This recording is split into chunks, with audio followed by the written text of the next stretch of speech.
La plupart des gens qui regardaient pensaient qu'Emmanuel Augustus avait perdu la raison, dansant autour du ring, les mains baissées, riant de son adversaire comme si tout cela était une blague.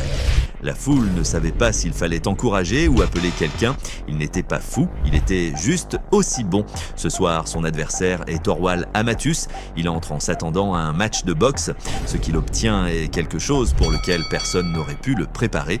Dès la première cloche, Augustus transforme l'anneau en cirque, changeant de position au milieu de la combinaison, glissant des coups de poing avec ses mains à la taille. Chaque fois que le grand homme se charge, Augustus est déjà ailleurs, déjà souriant, déjà en train de faire éclater la foule.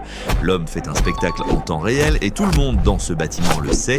Et si vous voulez la preuve qu'Augustus était la vraie affaire sous tout le théâtre, ne cherchez pas plus loin que ce qu'il a fait à un jeune Floyd Mayweather. Dès les premiers tours, il a jeté tout le plan de match de Floyd par la fenêtre, le jeu de jambes imprévisible, les changements de position soudains, les angles maladroits qui rendaient presque impossible de le chronométrer proprement.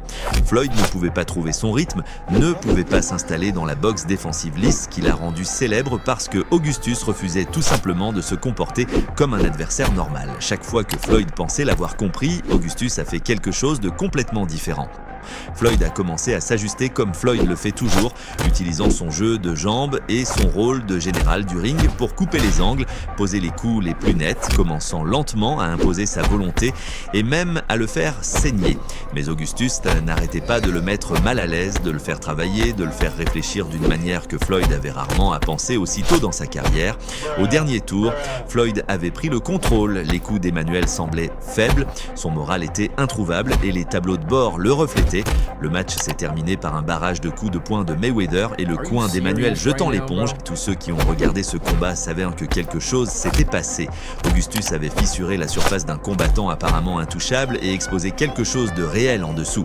Floyd est entré dans ce combat en s'attendant à une nuit facile et est sorti en sachant qu'il avait été dans une véritable ferraille.